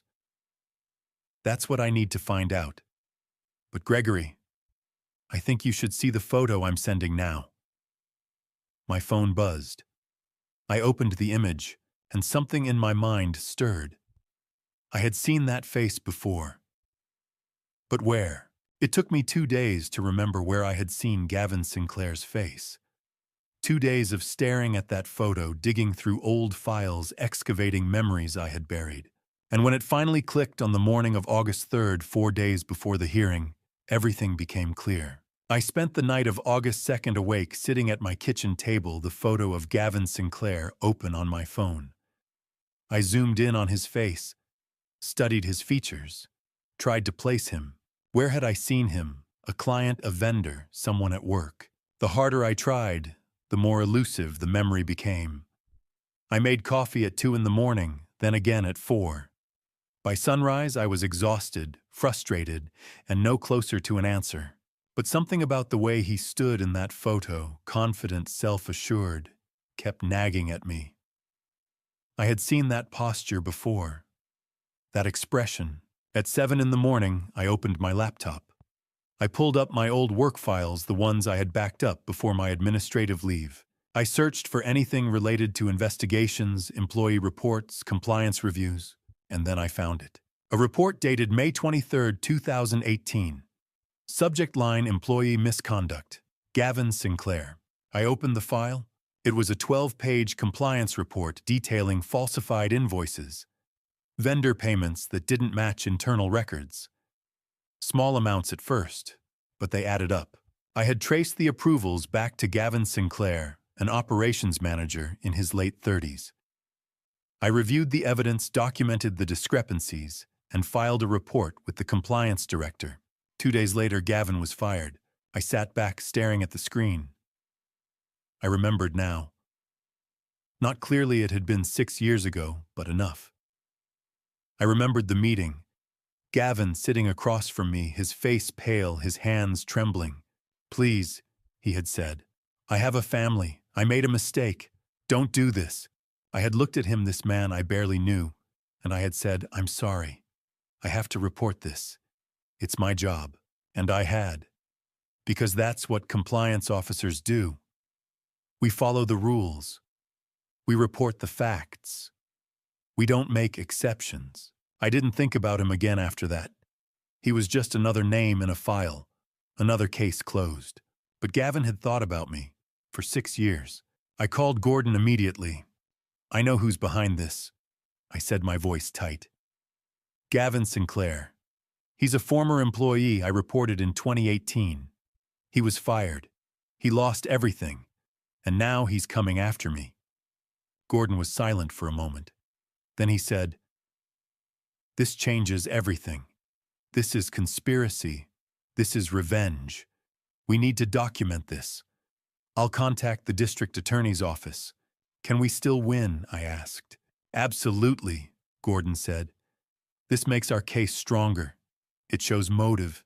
It shows premeditation. Don't worry, Gregory. I'm preparing everything. We're going to nail them." I hung up, feeling relieved. Finally, the pieces were coming together. Finally, we had a narrative. Gavin Sinclair, a disgraced former employee, orchestrates a 6-year revenge plot. He seduces my wife. He manipulates my son. He frames me for instability. And now we had proof. That afternoon, Walter called. He said, his tone serious. "I've been digging deeper. Gavin didn't just target your wife. He targeted your son first." "What?" "The gym where Julian works out," Walter said. Gavin joined 2 months before they accidentally met. He timed his visits to match Julian's schedule. This wasn't opportunistic. This was calculated. I felt a chill run down my spine. He wanted to destroy me. Not just take my money. He wanted to destroy me. "Yes," Walter said. "And he's been working on it for a long time." I sat in silence, absorbing the weight of it. Gavin Sinclair hadn't just found an opportunity. He had planned this, step by step, target by target. He had studied my family the way I used to study compliance reports, methodically, carefully looking for weaknesses, and he had found them. He waited until I had something to lose. I went to Gordon's office that afternoon. He spread the timeline across his desk, dates, names, connections. He pointed to each piece of evidence with confidence. "This is airtight," he said. "We have motive. We have documentation. We have your mother's journal and the recording. The court will see this for what it is, a coordinated attack by a man with a vendetta." In the conservatorship petition, I asked. "We'll get it dismissed," Gordon said. "No question. Once the judge sees the full picture, Gabriel won't have a leg to stand on. Trust me, Gregory, we've got this. I wanted to believe him. I needed to believe him. Thank you, I said. Gordon smiled. That's what I'm here for. I left Gordon's office that afternoon, believing I had the upper hand. We had evidence. We had motive. We had a clear picture of a conspiracy. Gordon assured me he was building a bulletproof case. I trusted him. I trusted the legal system. I thought the truth would be enough. But I was slowly learning that trust is a weapon. And I was about to discover I had given it to the wrong person. 3 days after discovering Gavin's identity, I walked into that courtroom on August 6th, believing I finally understood what I was up against. I was wrong. Because the enemy wasn't just outside. He was sitting right next to me. The hearing began at 9 o'clock in the morning at the Fairfax County Courthouse. I sat at the defense table next to Gordon Sutton, my briefcase open, my mother's journal, and the voice recorder inside. Gordon had assured me he would present everything. He had told me we had a strong case. I believed him. Ronald Briggs, Gabrielle's attorney, opened with his argument. He was polished, confident, methodical. He painted a picture of a man, me, who had become unstable, erratic, a danger to himself and others. He cited the HR complaint from February, the suspicious bank transactions from May, the injuries from the parking garage assault in July. Your Honor, Briggs said Mr. Holloway's own employer placed him on administrative leave due to concerns about his mental state. His own family, his wife, his son, have expressed fear for their safety. I glanced at Julian sitting in the gallery behind Gabrielle. He didn't meet my eyes. He just stared at the table, his jaw tight. Gabrielle took the stand. She spoke calmly, tearfully, describing a husband who had grown distant, angry, unpredictable. She showed the court photos of my injuries from the parking garage attack. She presented them as evidence of violent behavior. I don't know what happened to him, she said, her voice breaking. But he's not the man I married. I looked at Gordon. He was taking notes. I waited for him to object, to challenge her testimony, to point out that those injuries were from an attack on me, not by me. He said nothing. Briggs submitted the photos into evidence. No objection, Your Honor, Gordon said. I leaned over and whispered, Gordon, those are from the parking garage. We need to explain. Not yet, Gordon said quietly. Trust me. But he didn't look at me when he said it. His eyes stayed on his notepad. Briggs continued. He submitted the HR email about my alleged erratic behavior. He submitted the bank fraud investigation. He built a timeline of instability piece by piece, and Gordon didn't push back. He didn't object. He didn't cross-examine Gabriel. He just sat there taking notes, nodding occasionally. I felt panic rising in my chest. Gordon, I whispered again. What are you doing? He didn't answer. Then Briggs said, Your Honor, we also have documentation showing that Mr. Holloway's mother recently passed away. We believe this event may have exacerbated his mental decline. I waited for Gordon to present my mother's journal, the recording. The power of attorney signed under duress. That was our defense. That was the proof. Gordon cleared his throat. Your Honor, we'd like to reserve the right to submit additional evidence at a later time. There are some technical issues with the recordings we need to resolve. Technical issues. There were no technical issues. I had played the recording for him 3 times. It was clear. It was damning. I stared at Gordon. He still wouldn't look at me. Judge Beverly Harrington, sitting at the bench, looked at Gordon. She frowned slightly. Then she looked at me. I saw something in her expression, concern maybe, or recognition. Her eyes dropped to my hand, where I was gripping a pen. She stared at the scar on my palm, the burn from 20 years ago. Her gaze lingered there for a long moment. Then she looked back at Gordon.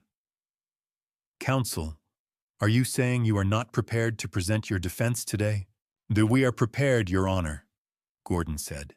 We simply believe. You believe you need more time, Judge Harrington said, her tone flat.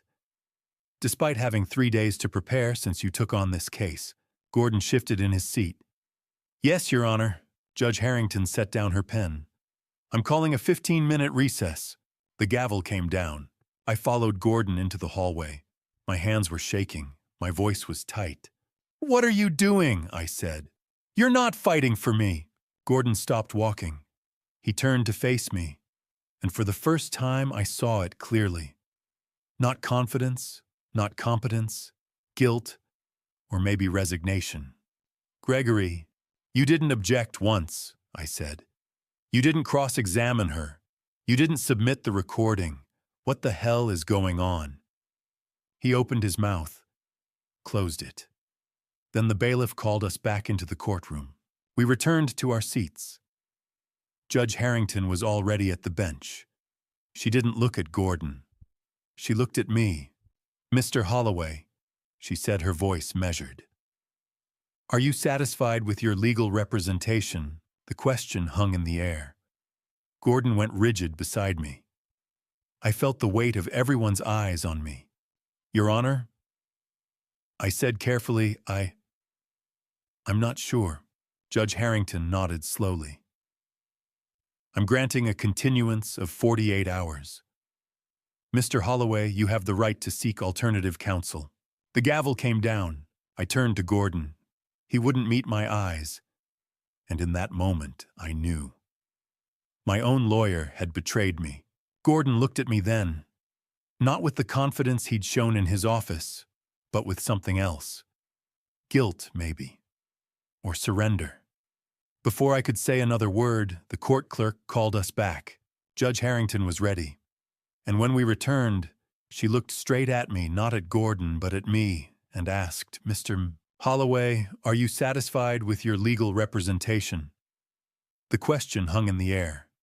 Gordon stiffened beside me, and I realized she had seen it too. Your Honor, I said carefully, I'm not sure. Judge Harrington nodded slowly. I'm granting a continuance of 48 hours. Mr. Holloway, you have the right to seek alternative counsel. When the gavel fell, I looked at Gordon. He couldn't meet my eyes. And in that moment, I knew. My own lawyer had just destroyed my case. I confronted Gordon in the courthouse parking lot. The hearing had just ended. I had 48 hours to find a new lawyer. And I needed to hear him say it. I needed to know if the betrayal I had seen was real. It was 11:30 in the morning. The August heat shimmered off the asphalt. Gordon was walking quickly toward his car, his briefcase swinging at his side, his head down. Gordon, I called out. Wait, we need to talk. He didn't stop. He walked faster. I jogged to catch up, my heart pounding. Gordon, he reached his car, a black sedan, parked in the far corner of the lot, and fumbled with his keys. I grabbed his arm. Why didn't you object? Why didn't you submit my mother's recording? He froze. His eyes stayed on the ground. I said, my voice tight. Answer me. He pulled his arm away. I had my reasons. Oh, what reasons? I said, my voice rising. You're my lawyer. He tried to step around me, but I blocked his path. Tell me the truth. He couldn't look at me. His jaw tightened. His hands trembled. Then my phone rang. I pulled it out of my pocket. Walter's name flashed on the screen. I answered, my eyes still locked on Gordon. Gregory. Walter said, his voice urgent. I have proof. Gordon received a wire transfer, $150,000, from an offshore account. I traced it. It connects to Gavin Sinclair. I felt the ground tilt beneath me. I stared at Gordon.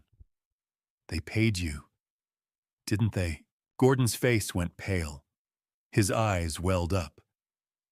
My daughter, he said, his voice breaking. She has leukemia. The treatment costs. I needed the money. I'm sorry. I felt something crack inside me. You sold me out. For money. I'm sorry, he said again, his voice barely a whisper. I'm so sorry. He turned and walked to his car. He didn't look back. I stood there in the middle of the parking lot, my phone still pressed to my ear, my hands shaking.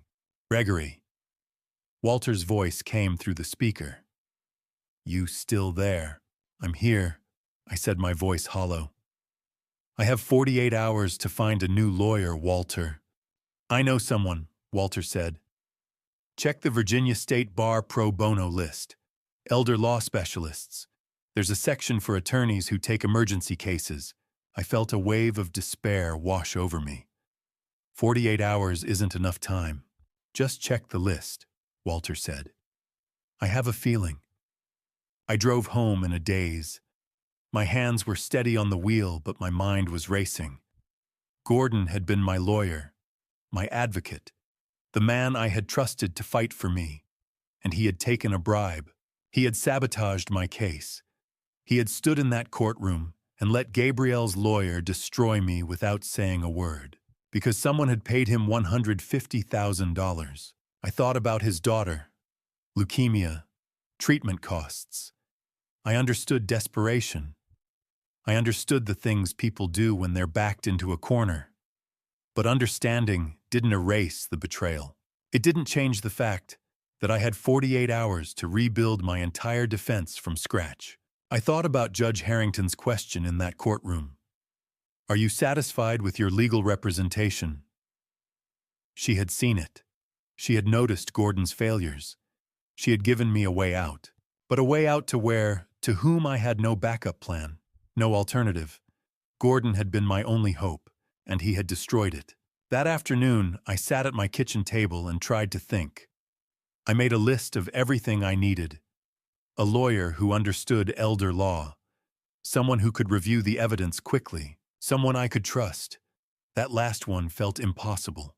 I called 3 law firms from the pro bono list. 2 didn't answer.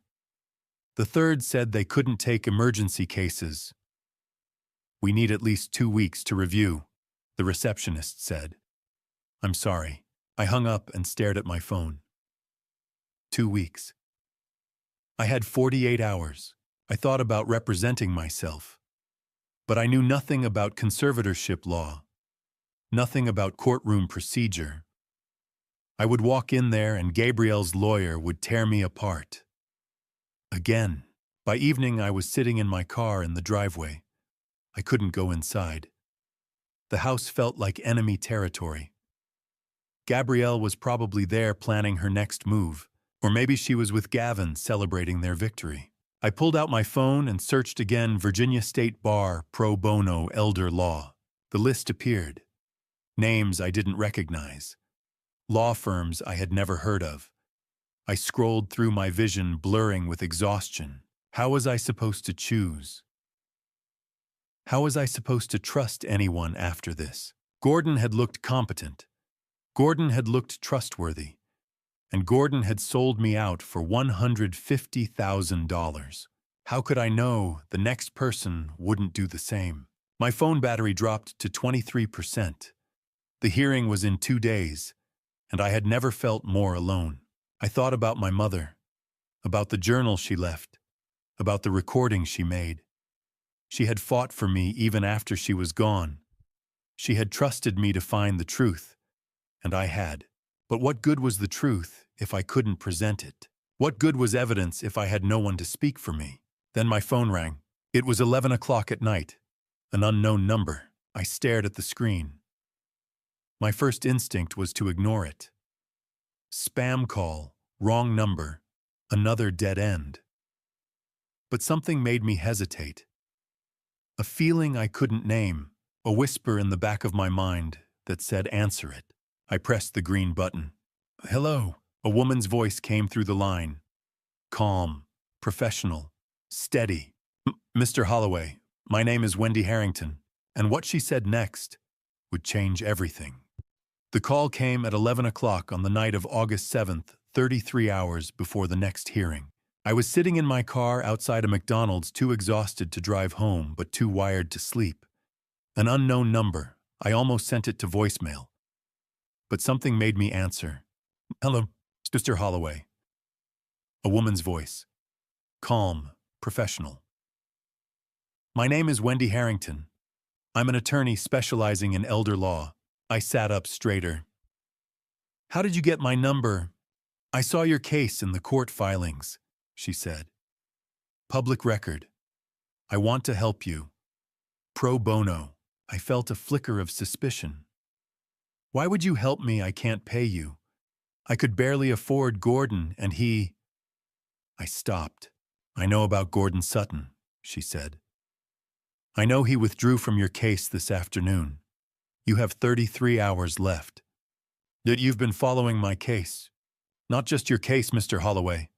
I've been looking for you for a long time. I frowned. I don't understand. She paused. Then she said, 20 years ago. Route 50, a car accident. March of 2006. My heart stopped. My breath caught. The memory flooded back rain flames, a young woman slumped against the steering wheel. The heat. The panic. The burn on my hand. You were the girl in the car, I said slowly. I was 18, she said. You pulled me out. Your hand got burned. You said, now you're safe. And then you left before I could thank you. I couldn't speak. I sat there in the darkness of the parking lot, gripping the steering wheel with one hand, the phone pressed to my ear with the other. How did you find me? I finally managed. I never stopped looking, she said. My mother, Judge Beverly Harrington, she kept the accident report. Witness descriptions. The scar on your hand. When I saw the courtroom sketches from your hearing yesterday, I recognized it. I checked your name. Gregory Holloway. I checked your age. 57. The numbers matched. Your mother is the judge in my case. Yes, Wendy said. But she doesn't know I'm calling you. She can't know. It would compromise her position. This is my decision, Mr. Holloway. You saved my life. Let me help save yours. I felt something crack open inside me. Not despair this time. Something else. The hearing is in 33 hours, I said. I know, she said.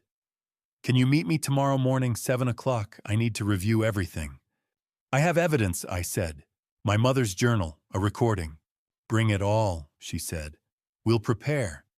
And Gregory, she paused. Thank you for that night. I never got to say it. You don't have to thank me. Yes, I do, she said. Now let me make sure you get the same chance you gave me. A chance to survive. The call ended. I sat there in the McDonald's parking lot staring at my phone, trying to process what had just happened. The girl I had pulled from a burning car 20 years ago was now a lawyer. She had spent 2 decades looking for me, and she was offering to save me. I thought about that night. March 2006. I had been on my way home from the hospital where my mother had just suffered her first stroke. I had seen the wreckage. I had stopped. I had pulled her out. I had burned my hand. And then I had left because I didn't have time to wait for the police. I had a mother to care for. I had responsibilities. I never thought about her again. She was just a face I saw for 30 seconds in the worst moment of her life. I didn't know her name. I didn't know what happened to her. I just knew she survived. But she had thought about me for 20 years, and now she was here. I started the car. It was 11:15. 7 o'clock in the morning was less than 8 hours away. I needed to go home. I needed to gather the evidence. I needed to prepare. But first I sat there for a moment, longer, letting the weight of it all settle over me. 2 weeks ago, I had been a man with a career, a family, a life. Now I had nothing. My accounts were frozen. My job was gone. My wife had turned against me. My son didn't believe me. I had been framed, sabotaged, betrayed. But I also had something I hadn't had before. I had hope. I drove home slowly, my hands steady on the wheel, my mind racing. When I pulled into the driveway, the house was dark. Gabrielle's car was gone, probably at Gavin's. I didn't care anymore. I went inside and gathered everything. My mother's journal, the voice recorder, the power of attorney document, the medical records, the timeline Walter had helped me piece together. I spread it all out on the kitchen table and took photos of every page. I backed everything up to the cloud. I wasn't taking any chances. At 3 in the morning, I finally lay down on the couch. I didn't sleep. I just stared at the ceiling, replaying the conversation with Wendy in my mind. You saved my life. Let me help save yours. I didn't know if it was fate, coincidence, or something else. But I knew one thing I wasn't going to refuse. At 7 o'clock in the morning, I would meet Wendy Harrington, and together we would fight. I sat there in the McDonald's parking lot, the phone in my hand, and I cried. Not from despair this time. From something I had almost forgotten: hope. The girl I had saved 20 years ago was now a lawyer. She had spent 2 decades looking for me, and she was offering to save me in return. I didn't know if it was fate, coincidence, or something else, but I knew one thing I wasn't going to refuse. I started the car. 7 o'clock would arrive in 8 hours. I had work to do. Before I reveal what happened in that courtroom, I need to know you're still with me.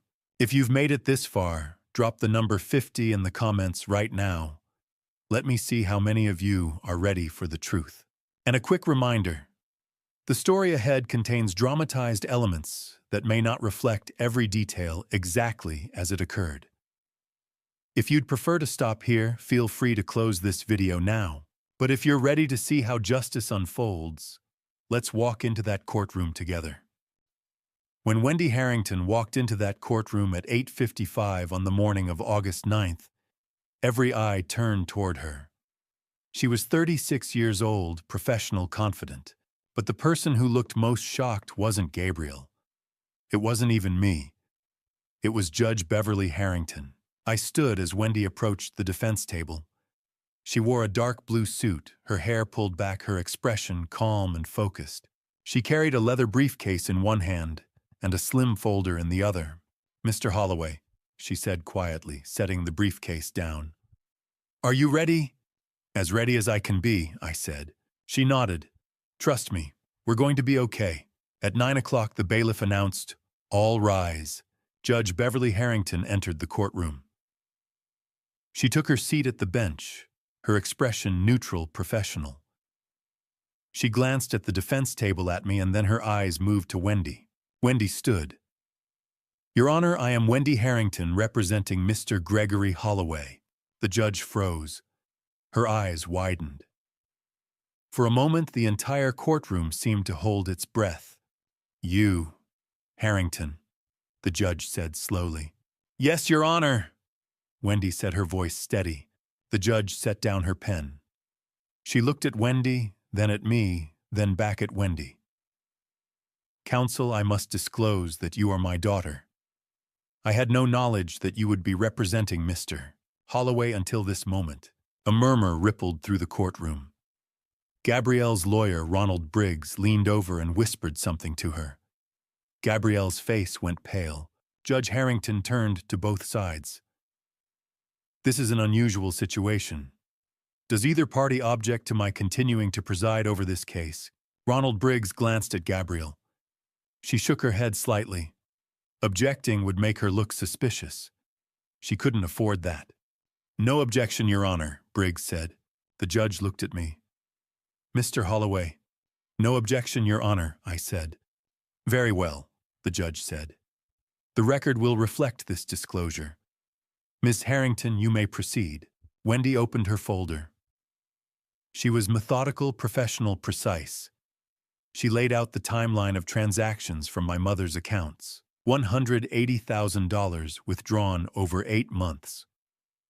She submitted the power of attorney signed in March of 2024 with my mother's shaky signature at the bottom. "Your Honor," Wendy said, The medical records submitted show that Mrs. Lillian Holloway was experiencing significant cognitive impairment on the day this document was signed. Her physician's notes specifically state, "Patient experiencing increased confusion. Not recommended for legal decision-making." She paused. Then she said, "I'd like to play a recording." The courtroom fell silent. Wendy pressed play on a small device connected to the courtroom's audio system. My mother's voice filled the room, weak, trembling, confused. "I don't understand. Why do you need this?" Then Gabrielle's voice, calm and patient. "Just trust me, Lillian. It's for Gregory's benefit. If you don't sign, it'll cause problems for him." "But I don't. I'm very confused today. Can we wait?" "No, we can't wait. The bank needs it today." The recording ended. The silence that followed was deafening. I looked at Gabrielle. Her face had lost all color. Ronald Briggs was whispering urgently to her, but she didn't respond. She just stared at the table in front of her. Julian, sitting in the gallery behind Gabrielle, looked stunned. He stared at his mother, his mouth slightly open, as if he couldn't believe what he had just heard. Wendy continued, "Mrs. Gabrielle Holloway did not act alone, Your Honor. I'd like to introduce evidence regarding an individual named Gavin Sinclair." She displayed a photo on the courtroom monitor. Gavin Sinclair, 43 years old, clean-cut, confident. "Gavin Sinclair is not merely Mrs. Holloway's paramour," Wendy said. "He is a former employee whom Mr. Holloway reported for fraudulent conduct in 2018. Mr. Sinclair was terminated, his life unraveled, and he spent 6 years planning his revenge." She clicked to the next slide. A timeline. February 2023. Gavin joins the gym where Julian Holloway works out. March 2023, Gavin approaches Julian. May 2023, Gavin meets Gabrielle at a charity gala. This was not opportunistic. "Your Honor," Wendy said, "this was calculated. Mr. Sinclair targeted Mr. Holloway's son first, then his wife, then his mother's finances, and finally he bribed Mr. Holloway's original attorney, Gordon Sutton, to sabotage his defense. She submitted bank records, a wire transfer, $150,000 from an offshore account linked to Gavin Sinclair to Gordon Sutton. This is not a conservatorship case, Your Honor," Wendy said. "This is a premeditated act of revenge, elder abuse, and fraud." Gabrielle stood abruptly. "That's not—" "Sit down, Mrs. Holloway." Judge Harrington said, her voice sharp. Gabrielle sat. Julian stood. He didn't say anything. He just walked out of the courtroom, his footsteps echoing in the silence. I watched him go, my heart breaking all over again. But this time it was different. This time he had heard the truth. Judge Harrington reviewed the documents in front of her. She looked at the recording transcript. She looked at the bank records. She looked at the power of attorney. Then she looked at me, then at Gabrielle. The courtroom was silent. Gabrielle's face had no color left. Ronald Briggs was frantically whispering to her, but she wasn't listening.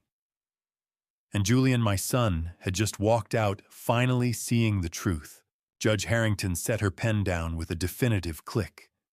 She looked at me, and for just a moment I saw something in her eyes.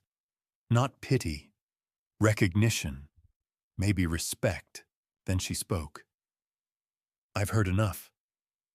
I'm ready to deliver my ruling." Judge Harrington didn't speak immediately. She sat there looking at the evidence spread before her, then at Gabrielle, then at the empty chair where my son had been sitting. And when she finally spoke, her voice was quiet, but carried the weight of absolute authority. "Mrs. Holloway," she said, "you have asked this court to declare your husband legally incompetent. What I see instead is a systematic attempt to exploit a vulnerable elderly woman, Mr. Holloway's late mother, and to weaponize the legal system against a man whose only fault was doing his job with integrity." Gabrielle's face went white. She gripped the edge of the table. "This petition is dismissed," Judge Harrington said, "with prejudice." Gabrielle collapsed into her chair. Ronald Briggs leaned over, whispering urgently, but she didn't respond. She just stared at the table, tears streaming down her face. Judge Harrington continued. Furthermore, I am referring this matter to the District Attorney's Office for investigation into potential criminal charges, including elder abuse fraud and conspiracy. Gabrielle's tears came faster. Crocodile tears, I thought. Tears born not from remorse, but from the realization that she had been caught. The court also notes the clear involvement of Mr. Gavin Sinclair and the alleged bribery of an attorney, which will be referred to the appropriate Bar Association for investigation, Judge Harrington said. Mr. Holloway, you have been underestimated for far too long. That ends today. She paused. Then carefully she said, 20 years ago someone told my daughter, now you're safe. 3 words. They saved her life. She looked at Wendy, then back at me. I never had the chance to thank that person, but I never forgot. Justice should protect those who act without need for recognition, those who do the right thing even when no one is watching. A subtle nod in my direction. The gavel came down. This hearing is adjourned. Outside the courthouse, I stood alone on the stone steps. The August sun was warm on my face. For the first time in months, I felt like I could breathe. Wendy approached her briefcase in hand. We did it, she said. You did it, I said. Thank you. No, she said. You did it 20 years ago. I just returned the favor. I looked at her. Your mother. Did she know? Wendy smiled faintly. I think she suspected when she saw your scar. But she didn't know I would be here today. That was my decision. I don't know how to repay you. You already did, Wendy said. Route 50, March 2006. We're even. She extended her hand. I shook it. What happens now? I asked. The DA will open an investigation, she said. Adult Protective Services is already involved. Gabrielle and Gavin will likely face charges. It'll take time, but justice will come. And my accounts, sure, the freeze will be lifted within 48 hours, she said. Your job, I can't promise anything, but with this ruling, you have grounds to contest your suspension. I nodded. Thank you, Wendy, for everything. She smiled. Take care of yourself, Gregory, and if you ever need anything, you have my number. She walked away, disappearing into the crowd. I stood there for a long moment watching people pass by. Lawyers, families, defendants, witnesses, all of them navigating their own battles. I had been one of them. And now finally, I wasn't. 3 days later, August 11, 2024, I sat in a coffee shop in Arlington at 3 in the afternoon. It was a quiet place tucked into a corner near Old Town. I had chosen it because it was neutral ground. No memories, no history. Julian walked in at 3:15.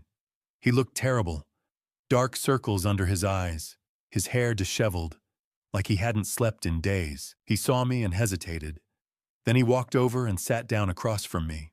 Dad, he said, I need to talk. Silence. I found Mom's texts with Gavin, he said, his voice breaking. I read everything. The plan, the money, the way they used me. He paused, swallowing hard.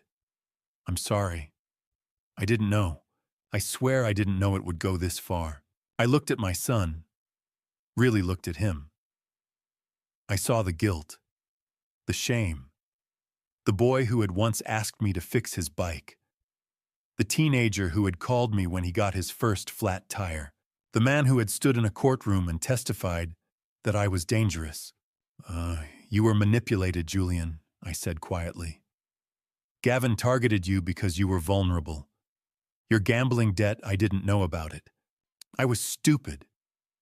Julian said, tears streaming down his face. I needed money. Gavin seemed like a friend. And then Mom. Mom said you were dangerous, that you were going to hurt Grandma. I believed her. She's your mother, I said. You trusted her. That's not your fault. But I testified against you, Julian said. I stood there and said you were a danger. You were scared, I said. You were in debt. You thought you were protecting your mother. Can you ever forgive me? He asked. I didn't answer immediately. Not because I was angry, but because forgiveness, real forgiveness, doesn't happen in one conversation. It happens over time. It happens in small moments. A phone call, a shared meal, a choice to show up even when it's hard. Yes, I finally said, but it will take effort from both of us. Julian looked up, his eyes red. And for the first time in months, I saw something I thought I had lost forever, my son. Not the man who had testified against me, but the boy who had once asked me to fix his bike. The teenager who had called me when he got his first flat tire. My son. And that was worth fighting for. Healing doesn't announce itself with trumpets. It comes in small moments. A phone call from Julian. A morning without fear. A choice to speak instead of staying silent. It took 6 months for Gabrielle and Gavin to be sentenced. It took longer for the rest of us to find our way back. 6 months after the trial, Gabrielle and Gavin were formally charged. Christine Wallace, the assistant district attorney, led the prosecution. Gavin tried to cooperate with the DA to reduce his sentence, offering evidence against Gabrielle betraying her the way he had betrayed everyone else. Gabrielle refused the first plea deal, then the second. Eventually, the evidence was too strong. She accepted. Gabrielle received 3 years in prison, no suspension, plus restitution of $180,000 and a permanent ban from serving as a fiduciary. Gavin received 5 years for conspiracy, elder abuse, assault, and bribery. Our divorce was finalized in Virginia. I kept the house in McLean. She sold assets to pay restitution. 3 months later, I was reinstated at work.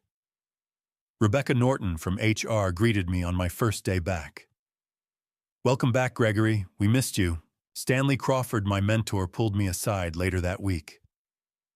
I should have known better, he said. I'm sorry for doubting you. It's okay, I said. They were convincing. Still, he said, I should have trusted you. I shook his hand. Thank you.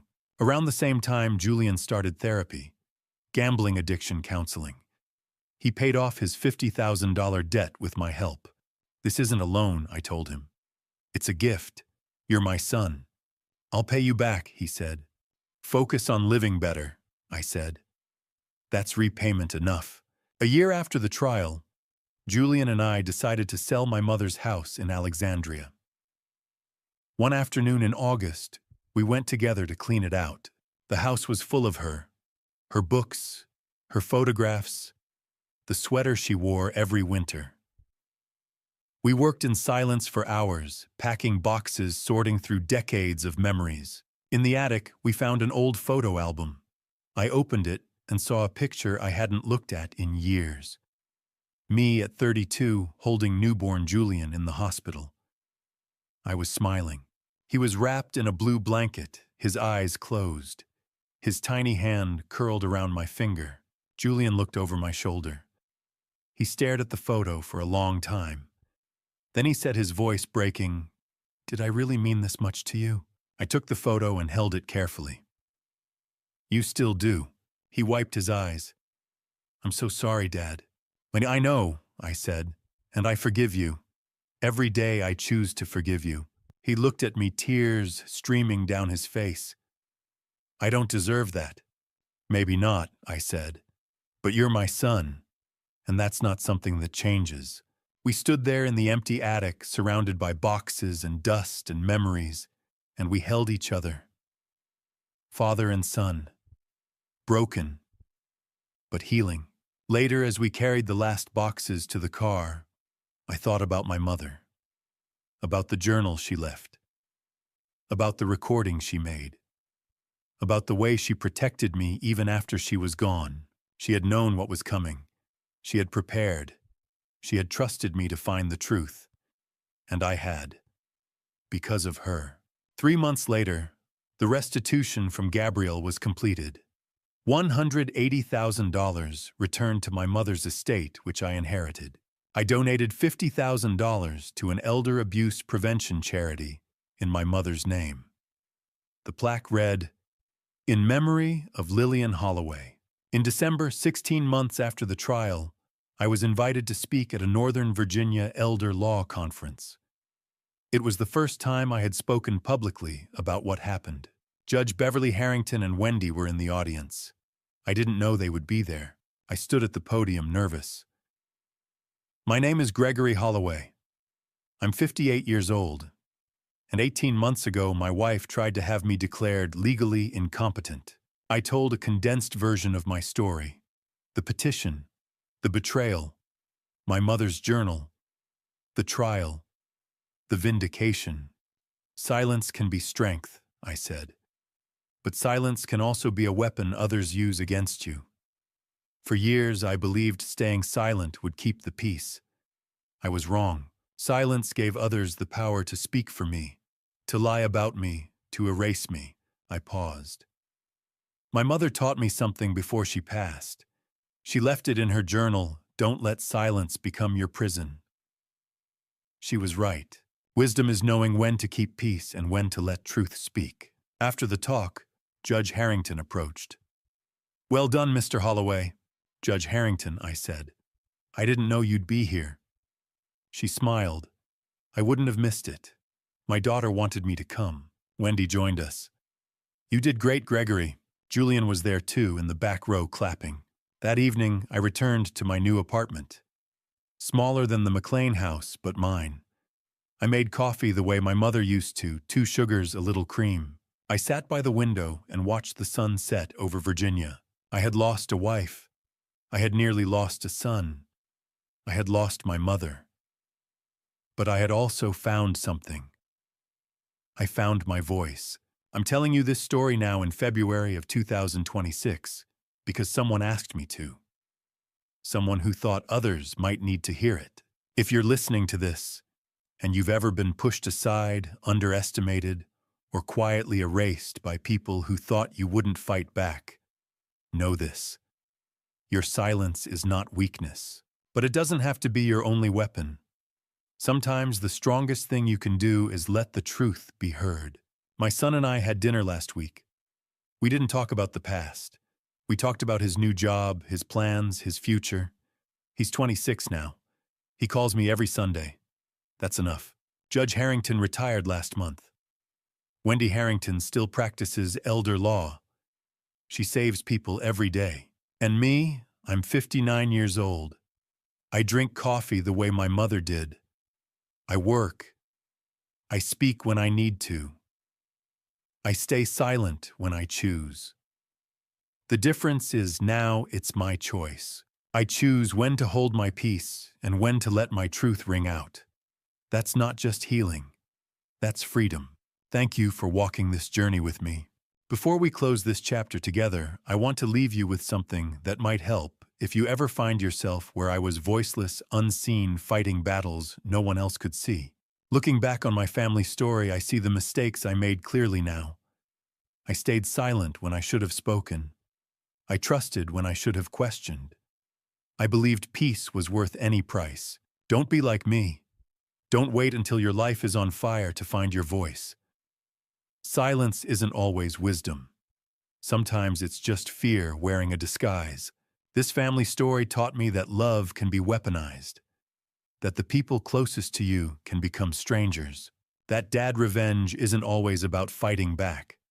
Sometimes it's about outlasting the storm and refusing to let bitterness define you. My dad revenge was choosing forgiveness over fury. It was rebuilding when they expected me to crumble. It was speaking my testimony when they thought I'd stay silent forever. I'm not a religious man, but I believe God puts people in our paths for a reason.